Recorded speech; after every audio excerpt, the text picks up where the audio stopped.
आज देखिए, आज हम लोग पढ़ेंगे मानव नेत्र, ह्यूमन आई, जो हमारे शरीर का सबसे महत्वपूर्ण अंग है।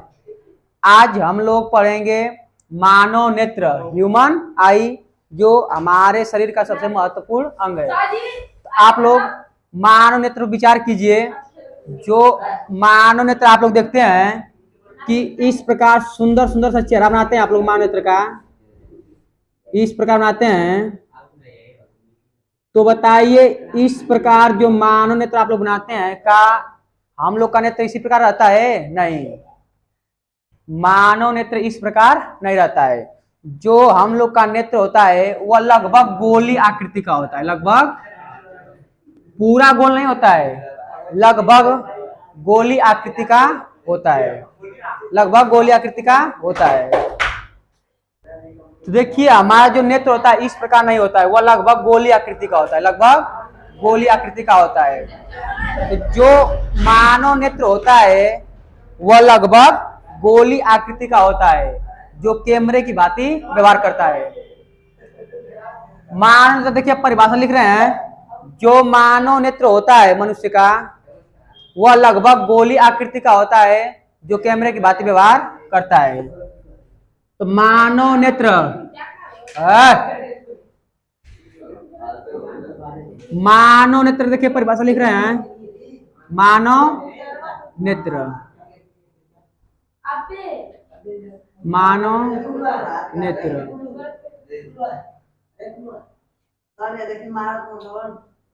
मानव नेत्र लगभग गोलीय आकृति का होता है, जो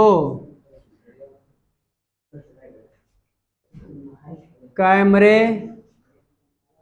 की भांति व्यवहार करता है।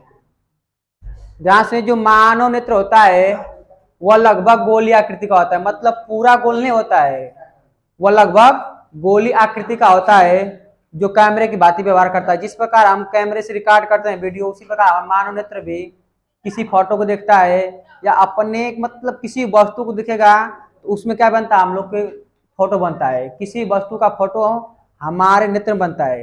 तो जो नेत्र होता है वह कैमरे की बात व्यवहार करता है। कोई दिक्कत? अब इसके कुछ अंग हैं जिसके बारे में हम आप लोग को पढ़ाएंगे। फिजिक्स में केवल इसके कुछ महत्वपूर्ण अंगों के बारे में दिया है, क्योंकि इसमें हम लोग पढ़े प्रकाश का परावर्तन और अपवर्तन, तो उसी से संबंधित कुछ जानकारियां हासिल करेंगे। देखिए, तो जो मानव नेत्र होता है वह लगभग होता है गोली आकृति का, लेकिन पूरा गोल नहीं होता है। तो मानव नेत्र के जो सबसे बाहरी पटल होता है उसे कहते हैं दृढ़ पटल। उसे कहेंगे दृढ़ पटल।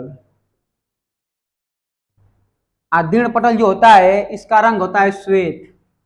मानव नेत्र के सबसे बाहरी पटल जो होता है इसको कहते हैं दृढ़ पटल। दृढ़ पटल का मतलब यह मजबूत पटल होता है जो नेत्र के आंतरिक अंगों की सुरक्षा करता है, और इसका रंग कैसा होता है? श्वेत, और यह अपारदर्शी होता है। ध्यान सुनिए एक बार और। मानव नेत्र के जो सबसे बाहरी पटल होता है उसी को कहते हैं दृढ़ पटल। और दृढ़ पटल का रंग कैसा होता है? सफेद होता है। दृढ़ पटल का रंग कैसा होगा? श्वेत। इसका रंग श्वेत यानी सफेद होगा, और यह मजबूत होता है और अपारदर्शी होता है। अपारदर्शी का मतलब प्रकाश इससे होकर अंदर नहीं प्रवेश करेगा। अब देखिए, मानव नेत्र का सबसे ऊपरी भाग को हम लोग कहते हैं दृढ़ पटल। और दृढ़ पटल के सामने का भाग कुछ उभरा सा होता है, कुछ उभरा सा होता है। मानव नेत्र के सामने का भाग कुछ उभरा सा होता है, जिसे हम लोग कहते हैं कर्निया। मानव नेत्र में दृढ़ पटल के सामने का भाग, दृढ़ पटल के सामने का भाग, यह दृढ़ पटल हो गया। और दृढ़ पटल का रंग कैसा होता है? सफेद। आप लोग केवल दृढ़ पटल विचार कीजिए। जो दृढ़ पटल होता है यह सफेद रंग का होता है, और यह मजबूत होता है और अपारदर्शी होता है। इससे प्रकाश अंदर प्रवेश नहीं करेगा। यह आंतरिक अंगों की क्या करता है, सुरक्षा करता है। तो इसके सामने का भाग थोड़ा सा उभरा सा होता है, कुछ उभरा सा होता है, जिसे हम लोग कहते हैं कार्निया। कार्निया जो दृढ़ पटल होता है, इसके सामने का भाग कुछ उभरा सा होता है, कुछ उभरा सा होता है, जिसे कहते हैं कार्निया। जो कार्निया होती है यह पारदर्शी होती है, इसी से होकर अंदर प्रकाश प्रवेश करता है। जो हम लोग के सामने दिखाई दे रहा है भूरा या काले रंग का, वही कार्निया है। जो कार्निया होती है यह पारदर्शी होती है। यह क्या होती है, पारदर्शी होती है, इसी से होकर अंदर प्रकाश प्रवेश करता है। और यह बहुत चिकना होती है। जब किसी व्यक्ति के आंख का ऑपरेशन कराते हैं हम लोग, तो इसी का ऑपरेशन होता है, क्योंकि सभी अंगों को हम लोग आर्टिफिशियल बना सकते हैं, लेकिन यह नहीं बनता है। जब लोग नेत्रदान करते हैं तो अपनी कर्निया ही नेत्रदान करते हैं। तो कर्निया जो होती है बहुत महत्वपूर्ण अंग होती है। इस कर्निया को हम लोग अपने हाथों से या अपने मशीन द्वारा से बना नहीं सकते हैं। अब देखिए ध्यान से, जो दृढ़ पटल होता है इसके नीचे के पटल, एक इसके नीचे पटल होता है जिसे कहते हैं रक्तक पटल। नेत्र दृढ़ पटल के नीचे एक काले रंग का, किस रंग का, काले रंग का एक पटल होता है जिसे कहते हैं रक्तक पटल। दृढ़ पटल के ठीक नीचे, दृढ़ पटल के ठीक नीचे एक काले रंग का, इसका रंग होता है काला, इसका नाम होता है रक्तक पटल। रक्तक पटल। और यह क्या करता है, प्रकाश के परावर्तन को रोकता है, क्योंकि इसका रंग काला है।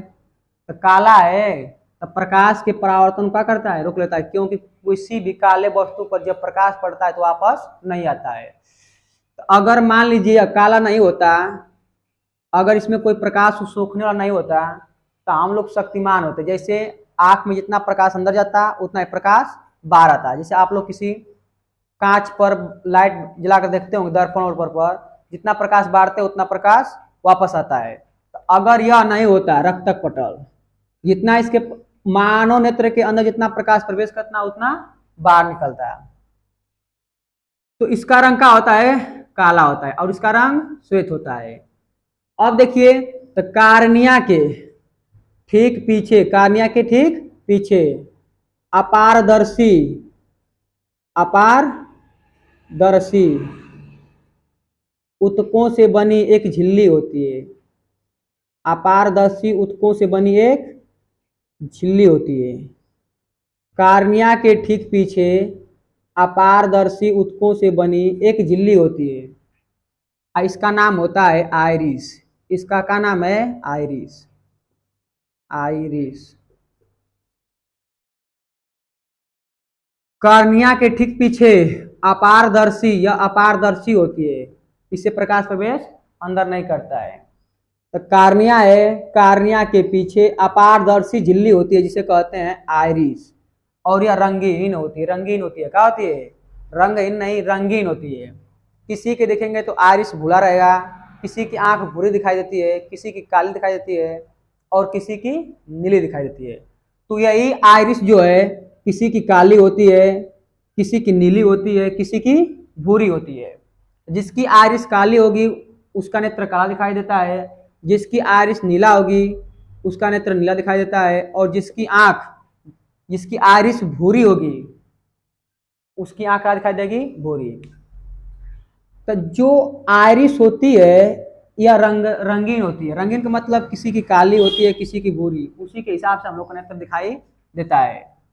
तो आइरिस क्या होता है, कार्निया के ठीक पीछे, कार्निया के ठीक पीछे अपारदर्शी उत्तकों से बना, अपारदर्शी उत्तकों से बना एक झिल्ली होती है जिसे हम लोग कहते हैं आइरिस।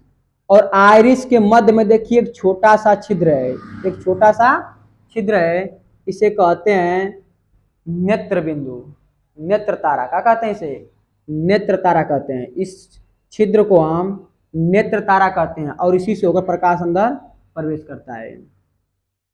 अब देखिए, तो जो मानव नेत्र होता है इसके सबसे भीतरी पटल को हम लोग कहते हैं मूर्ति पटल। मानव नेत्र के सबसे भीतरी पटल जो होता है इसको हम लोग कहते हैं मूर्ति पटल। इसे क्या कहेंगे? मूर्ति पटल। मूर्ति पटल या रेटिना, रेटिना कहेंगे। तो मानव नेत्र के सबसे भीतरी पटल को हम लोग मूर्ति पटल कहते हैं या रेटिना कहते हैं। किसी भी व्यक्ति का या वस्तु का प्रतिबिंब इसी रेटिना पर प्राप्त होता है। तो परिभाषा लिख सकते हैं आप लोग। इन अंगों के बारे में कहेगा कि मानव नेत्र का सचित्र वर्णन कीजिए और इसके अंगों के बारे में लिखिए। तो सबसे पहले लिखेंगे मानव नेत्र। तो मानव नेत्र क्या होता है? मानव नेत्र लगभग गोली आकृति का होता है, पूरा गोल नहीं होता है। तो मानव नेत्र लगभग गोली आकृति का होता है जो कैमरे की भांति व्यवहार करता है। अब इसके लिखेंगे मुख्य अंग। तो मुख्य अंग में सबसे पहले लिखेंगे आप लोग दृढ़ पटल। मानव नेत्र के सबसे बाहरी पटल को, सबसे बाहरी पटल को हम लोग कहते हैं दृढ़ पटल। यह अपारदर्शी और श्वेत रंग का होता है। यह अपारदर्शी और श्वेत रंग का होता है और अपने आंतरिक नेत्र के आंतरिक अंगों का करता है, सुरक्षा करता है। इसके बाद हेडिंग डाल लेंगे कार्निया। तो कार्निया क्या होता है? दृढ़ पटल के सामने का भाग कुछ उभरा सा होता है, इसे कहते हैं कार्निया। कार्निया होती है पारदर्शी। कार्निया क्या होती है? पारदर्शी होती है। अब इसके बाद हेडिंग लगाएंगे आइरिस। तो कार्निया के ठीक पीछे, कार्निया के ठीक पीछे अपारदर्शी। कोई पूछ दे अपारदर्शी का मतलब? अपारदर्शी का मतलब होता है प्रकाश आर पार न जाए। तो कार्निया के ठीक पीछे अपारदर्शी ऊतकों से बना झिल्ली होती है जिसे हम कहते हैं आइरिस, जिसे कहते हैं आइरिस। अब इसके बाद नेत्र तारा। देखिए आइरिस के ठीक मध्य में, आइरिस के ठीक मध्य में एक छोटा सा छिद्र होता है जिसे हम लोग कहते हैं नेत्र तारा। क्या कहते हैं? नेत्र तारा, या इसी को कहते हैं पुतली। नेत्र तारा या पुतली। जो आइरिस होती है इनके ठीक मध्य में, आइरिस के ठीक मध्य में एक छोटा सा छिद्र होता है जिसे हम लोग कहते हैं आइरिस। अरे नेत्र तारा क्या कहते हैं? नेत्र तारा या पुतली। इसी से होकर प्रकाश अंदर प्रवेश करता है और इसका काम होता है सिकुड़ना और फैलना। सिकुड़ना और फैलना क्या होता है कि जब आप लोग अधिक धूप में चले जाएं तो यह छिद्र को अपने आप छोटा जाता है। यह छिद्र अपने आप छोटा होता है और जैसे ही हम अंधेरे कमरे में आते हैं तो हमें अंधेरा टाइप दिखाई देता है, कुछ समय तक हमें दिखाई नहीं देता है। इसका मतलब कि जो छिद्र है नेत्र तारा यह छोटा हो गया है और अंधेरे में आते हैं तो एक बार बड़ा नहीं हो पाता है, इसलिए वह धीरे धीरे बड़ा होता है। जब भी आप लोग तेज धूप से अंदर प्रवेश करेंगे तो हमें धीरे धीरे दिखाई देना शुरू होता है। तुरंत आएंगे तो एक बार जब धूप में से छांव में आएंगे तो थोड़ा हमें काला दिखाई देता है। काला का मतलब यह छिद्र छोटा हो गया होता है। और जब हम अंधेरे कमरे में आते हैं या छांव में आते हैं तो प्रकाश की मात्रा वहाँ कम होती है।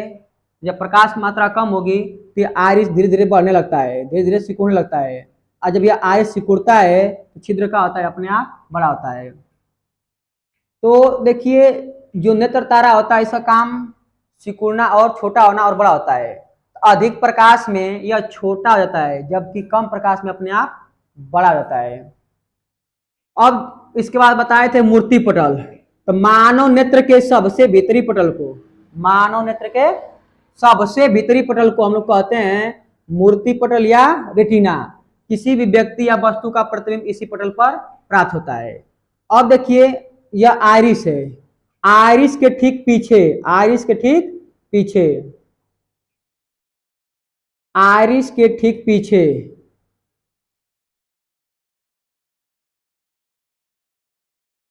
आइरिस के ठीक पीछे पारदर्शी ऊतकों से बना, पारदर्शी ऊतकों से बना एक द्विफोक्सी उत्तल लेंस लगा होता है। आइरिस के ठीक पीछे, आइरिस है, आइरिस के ठीक पीछे पारदर्शी ऊतकों से बना एक द्विफोक्सी उत्तल लेंस लगा होता है। इसे कहते हैं द्विफोकसी उत्तल लेंस। इसमें दो फोकस होते हैं। तो आइरिस के ठीक पीछे, यह आइरिस है, इसके ठीक पीछे पारदर्शी ऊतकों से बना एक उत्तल लेंस लगा होता है जो सिलरी मांसपेशियों द्वारा सगा होता है। ये सिलरी मांसपेशियां हैं, इन्हें धके बांधी होती हैं कि कहीं जा न पाए। तो जो मानव नेत्र होता है, इसके अंदर भी, हम लोग के अंदर भी एक उत्तल लेंस लगा होता है जिसे हम कहते हैं द्विफोकसी उत्तल लेंस, और यह सिलरी मांसपेशियों द्वारा सगा होता है। और कहाँ होता है? आइरिस के ठीक पीछे। अब ध्यान दीजिए, जो नेत्र तारा है, इसके ठीक सामने रेटिना पर एक छोटा सा गड्ढा होता है। एक छोटा सा गड्ढा होता है जिसे हम कहते हैं पीत बिंदु। क्या कहते हैं? पीत बिंदु। इसका रंग कैसा होता है? पीला। रंग कैसा होगा? पीला। इसका रंग कैसा होगा? काला। इसका रंग कैसा होगा? श्वेत। जो पीत बिंदु होता है, इसका रंग कैसा होता है? पीला होता है। तो नेत्र तारा के ठीक सामने, नेत्र तारा बोल लीजिए या पुतली, तो पुतली के ठीक सामने रेटिना पर, किस पर? रेटिना पर। पुतली के ठीक सामने रेटिना पर एक छोटा सा गड्ढा होता है जिसे हम लोग कहते हैं पीत बिंदु, और इसका रंग कैसा होता है? पीला। अगर किसी वस्तु का प्रतिबिंब यहाँ बन रहा है तो वह बिल्कुल व्यक्ति को साफ और स्पष्ट दिखाई देगा। अगर पीत बिंदु पर किसी वस्तु का या किसी व्यक्ति का प्रतिबिंब बनता है, वहां वह प्रतिबिंब वस्तु को बिल्कुल साफ और स्पष्ट दिखाई देता है। साफ और स्पष्ट दिखाई देता है। इसलिए हम कह सकते हैं कि पीत बिंदु की सुग्राह्यता सबसे अधिक होती है। और ध्यान दीजिए, कुछ तंत्रिकाएं जो होती हैं या मस्तिष्क गई होती हैं। कुछ तंत्रिकाएं जो होती है या मानव नेत्र को चीरकर मस्तिष्क को गई होती हैं। मस्तिष्क को गई होती है क्योंकि यही सिग्नल देती है हम लोग को, मस्तिष्क को। जैसे मान लीजिए मार्कर है, तो हमारे मस्तिष्क में पहले से फिट हुआ है कि इसका नाम क्या है? मार्कर। जैसे जैसे देखेंगे तो मानव नेत्र जो है उसको सिग्नल देगा मस्तिष्क को, वह तुरंत बताएगा इसका नाम क्या है? मानव नेत्र।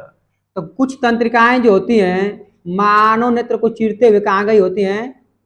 मस्तिष्क को, जिन्हें हम कहते हैं दीर्घ तंत्रिकाएं।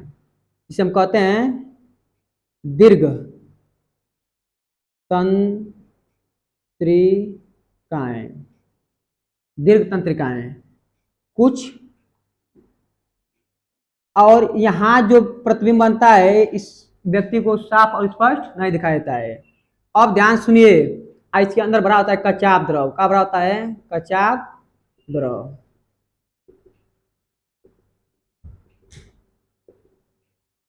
जो मानव नेत्र होता है, तो आप लोग बोल सकते हैं, देखिए इस यहाँ पर जिस बिंदु से दीर्घ तंत्रिकाएं मस्तिष्क को जाती हैं, जिस बिंदु से दीर्घ तंत्रिकाएं मस्तिष्क को जाती हैं, वहां पर बना प्रतिबिंब व्यक्ति को स्पष्ट और साफ दिखाई नहीं देता है, और इसकी सुग्राह्यता क्या होती है? सबसे कम होती है। तो आप लोग इतना चित्र बना लीजिए, यही चित्र है मानव नेत्र का, और इन अंगों के बारे में यदि वर्णन कर दें आपको बढ़िया नंबर मिल सकता है। और यह बहुत इंपॉर्टेंट है, अगर आपके सिलेबस से अगर नहीं कटा होगा तो यह एग्जाम में बहुत बार पूछता है।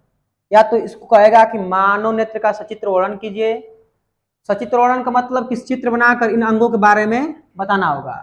तो इसका चित्र बनाएंगे और अंगों के बारे में लिख देंगे।